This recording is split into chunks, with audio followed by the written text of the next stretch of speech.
Good day and God bless you, and welcome to the Bible reading in chronological order. Just want to thank you once again for joining us and for participating in this venture with us. It's such a blessing to have you all join and to follow through with us in this wonderful project. Today we're going to be starting with a new book. We've just completed the book of Leviticus, and today we're going into the book of Numbers. Wonderful that we're moving at such a good pace, and obviously this thing has been planned out long before. We're using a good reading program and things as well, but at least we're on a good trajectory. We are well on our way and well on track. So let's just look at a bit of the overview of the book of Numbers, because I always think it's very important that we get a good overview of the book before we just dive into it. So this is the fourth book of Moses, written in approximately 1490 BC. We see that the children of Israel just completed a year-long stay at Mount Sinai and now begin their journey toward the promised land. Now the book of Numbers will deal with a lot of failure of the people. The people could have entered the promised land a lot earlier than they did, but actually will deal with a lot of the failure of the people in this book. So we're going to look out for that, and we're going to see that, and we're going to understand the consequence then of this failure. Now the Hebrew name for the book actually translates directly to "in the wilderness." In English, we call it the book of Numbers, but we get the name because the census was taken and the people were arranged in their camps. So because this is a book where census was taken, the people were numbered. In English, we call it the book of Numbers. But actually, the translation of the name of the book from the Hebrew is actually "in the wilderness." So it's just some interesting points, but you'll understand why it's so important to understand that the book wasn't just called Numbers in the Hebrew, it was called "in the wilderness" because this is where the children of Israel spent their years, in the wilderness. But look at how beautiful this sets up the master plan of salvation when we're looking at the arrangement of the people in their camps. We're going to get to that today in chapter 2, and we're going to see something amazing. Let's get to chapter 1 though, and we see that the chapter starts amazingly. In fact, the book itself starts amazingly. It says, "And the Lord spake." Now it starts with a conjunction to show that this book is a continuation. It shows that it wasn't 5 separate books that Moses had written. It was one big writing that Moses had written that was divided into 5 separate books. When it starts with "and," it shows that it is joined to the previous book. In fact, when we look at the book of Numbers, we'll see a lot of correlation between the book of Numbers and the book of Exodus. And so we're going to see how that ties up as we go through the book. Then we see that the men of war are numbered. An army is being assembled, so we can expect that there's a war coming, right?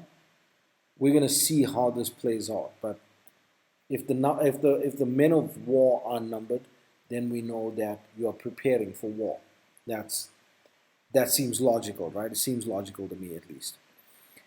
And then we see that the Levites are exempted from the tabernacle service here. So this is what we're going to get through in chapter 1. There's one thing that I really want to look at in verse 1 as well, just to show you some of the insights in here. And when we really study the Word of God, how beautiful and how perfect the Word of God is. In the book of Numbers, it starts out, "And the Lord spake unto Moses in the wilderness of Sinai, in the tabernacle of the congregation." Now, where did the Lord speak to Moses from in the book of Leviticus? It said Moses stood without the tent. Moses was outside of that tabernacle and the Lord spoke to him. Now that the Lord has given the law, has given us the Levitical law, now he brings us in. You see, the plan of redemption is laid out, and once we accept the plan of redemption, we are called in to the tabernacle. So now the Lord speaks to Moses in the tabernacle. I just wanted to add that in there. It's just so beautiful, I couldn't leave it out. Then we get to chapter 2, and chapter 2 is the ordering of tribes in their tents. Now this is one of those chapters which if you're reading it, you get tired reading it. It's this this tribe, this tribe, this tribe, so many in this tribe, so many in this tribe. But actually, the beauty of it is you see that the tabernacle is situated in the middle, and then the Lord gives direct instructions. On the east side, you have 186,400 that are camped on the east side. That will bear the flag of Judah. On the south side, you had the camp of Reuben and all the other two tribes that were joined with Reuben, and they numbered 151,450. That was on the south. Then you had the camp of Ephraim on the west, 108,100. But they had to line up there in that camp. And then you had the camp of Dan. But obviously you'll see there that it's 3 camps on each side. I'm just giving you the main tribe, or the tribe whose banner, whose flag stood there in that. So the camp of Dan on the north, 157,600. Why is that? Why does that mean so much? Why is that put in there in such a way? Well, when the Lord gave the instruction that they should lay out the tribe on the east side, the Jews would never ever put something on the southeast, on the northeast.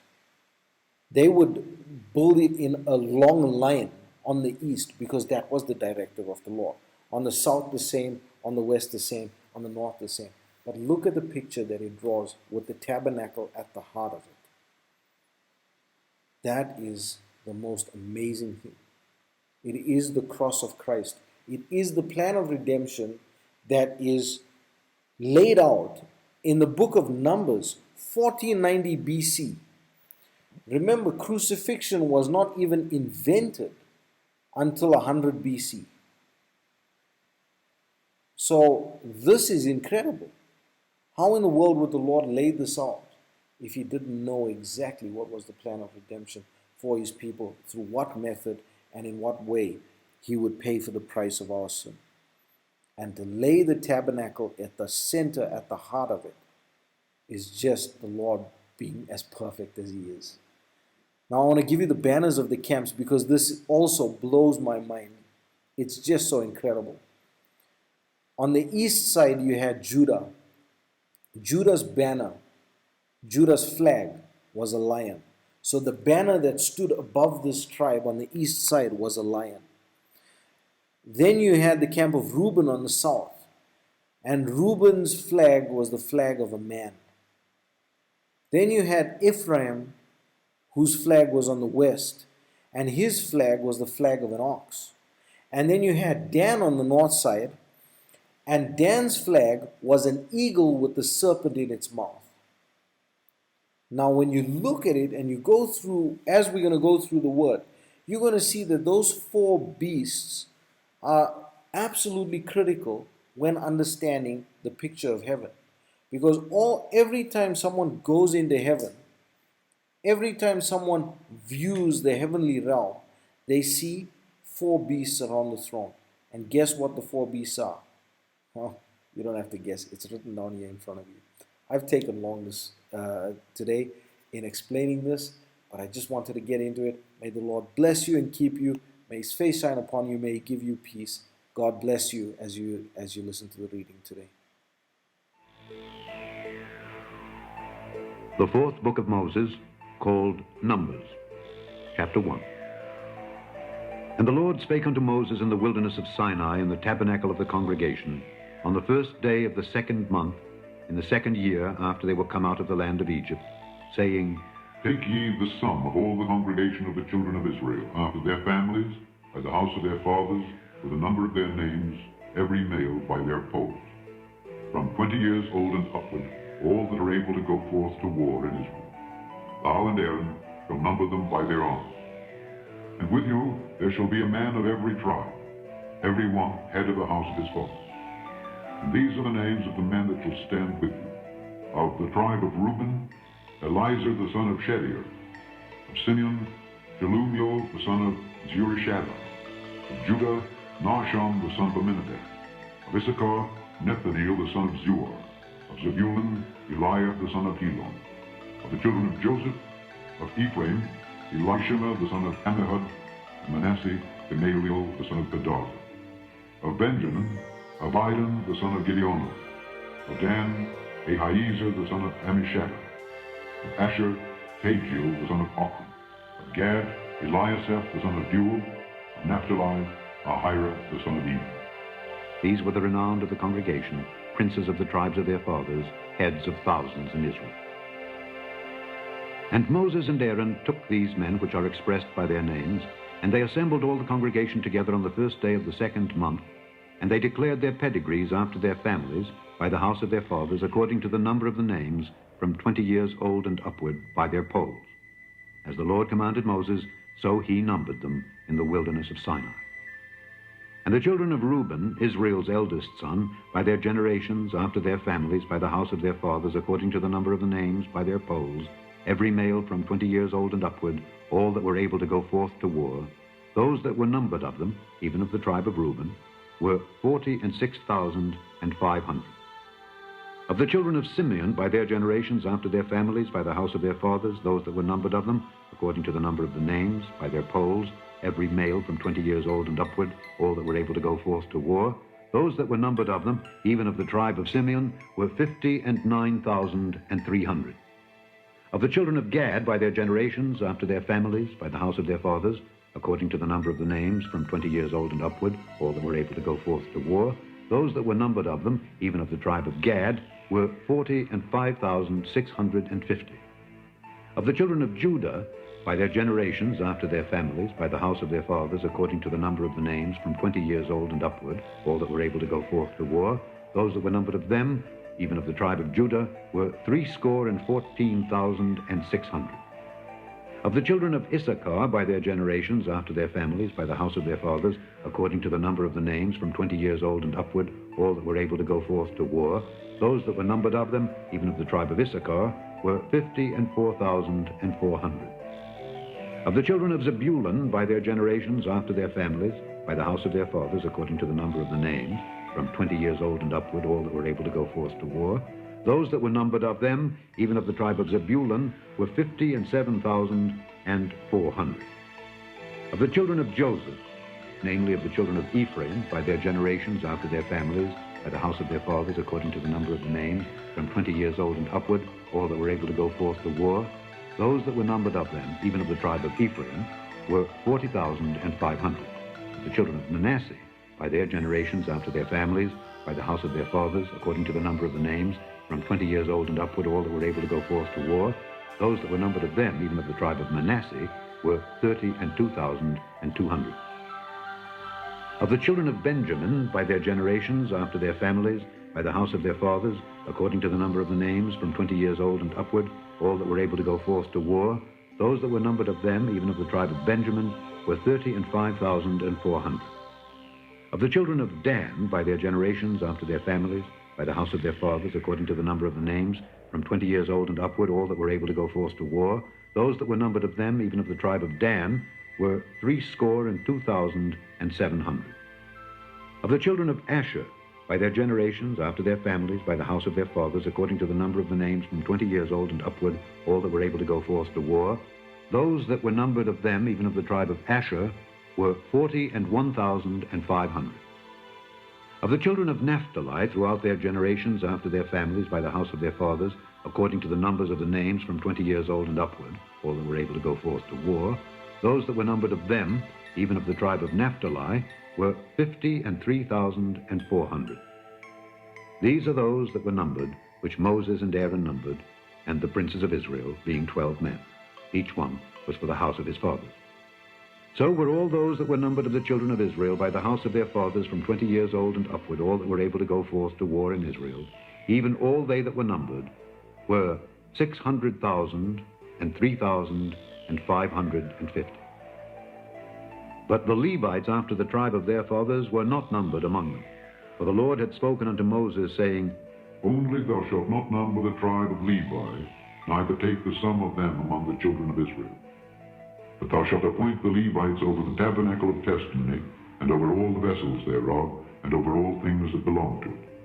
They shall bear the tabernacle and all the vessels thereof, and they shall minister unto it, and shall encamp round about the tabernacle.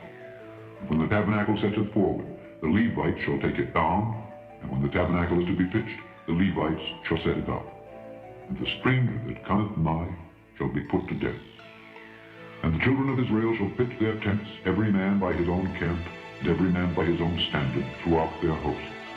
But the Levites shall pitch round about the tabernacle of testimony, that there be no wrath upon the congregation of the children of Israel. And the Levites shall keep the charge of the tabernacle of testimony. And the children of Israel did according to all that the Lord commanded Moses, so did they. Chapter 2. And the Lord spake unto Moses and unto Aaron, saying, Every man of the children of Israel shall pitch by his own standard with the ensign of their father's house. Far off about the tabernacle of the congregation shall they pitch. And on the east side, toward the rising of the sun, shall they of the standard of the camp of Judah pitch throughout their armies. And Nahshon the son of Amminadab shall be captain of the children of Judah. And his host, and those that were numbered of them, were 614,600. And those that do pitch next unto him shall be the tribe of Issachar. And Nathaniel the son of Zuar shall be captain of the children of Issachar. And his host, and those that were numbered thereof, were 54,400. Then the tribe of Zebulun, and Eliab the son of Helon shall be captain of the children of Zebulun. And his host, and those that were numbered thereof, were 57,400. All that were numbered in the camp of Judah were 100,000, and 80,000, and 6,400 throughout their armies. These shall first set forth. On the south side shall be the standard of the camp of Reuben, according to their armies. And the captain of the children of Reuben shall be Elizur the son of Shedeur. And his host, and those that were numbered thereof, were 46,500. And those which pitch by him shall be the tribe of Simeon. And the captain of the children of Simeon shall be Shelumiel the son of Zurishaddai. And his host, and those that were numbered of them, were 59,300. Then the tribe of Gad, and the captain of the sons of Gad shall be Eliasaph the son of Reuel. And his host, and those that were numbered of them, were 45,650. All that were numbered in the camp of Reuben were 100,000, and 50, and 1,450 throughout their armies. And they shall set forth in the second rank. Then the tabernacle of the congregation shall set forward with the camp of the Levites in the midst of the camp. As they encamp, so shall they set forward, every man in his place by their standards. On the west side shall be the standard of the camp of Ephraim, according to their armies. And the captain of the sons of Ephraim shall be Elishma the son of Ammihud. And his host, and those that were numbered of them, were 40,500. And by him shall be the tribe of Manasseh. And the captain of the children of Manasseh shall be Gamaliel the son of Pedazur. And his host, of those that were numbered of them, were 32,200. Then the tribe of Benjamin. And the captain of the sons of Benjamin shall be Abidan the son of Gideoni. And his host, of those that were numbered of them, were 35,400. All that were numbered of the camp of Ephraim were 100,000, and 8,000, and 100 throughout their armies. They shall go forward in the third rank. The standard of the camp of Dan shall be on the north side by their armies. And the captain of the children of Dan shall be Ahiezer the son of Ammishaddai. And his host, and those that were numbered of them, were 62,700. And those that encamp by him shall be the tribe of Asher. And the captain of the children of Asher shall be Pagiel the son of Ochran. And his host, and those that were numbered of them, were 41,500. Then the tribe of Naphtali. And the captain of the children of Naphtali shall be Ahira the son of Enan. And his host, and those that were numbered of them, were 53,400.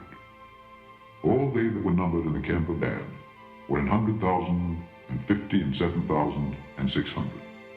They shall go hindmost with their standards. These are those which were numbered of the children of Israel by the house of their fathers. All those that were numbered of the camps throughout their host were 600,000, and 3,550. But the Levites were not numbered among the children of Israel, as the Lord commanded Moses. And the children of Israel did according to all that the Lord commanded Moses.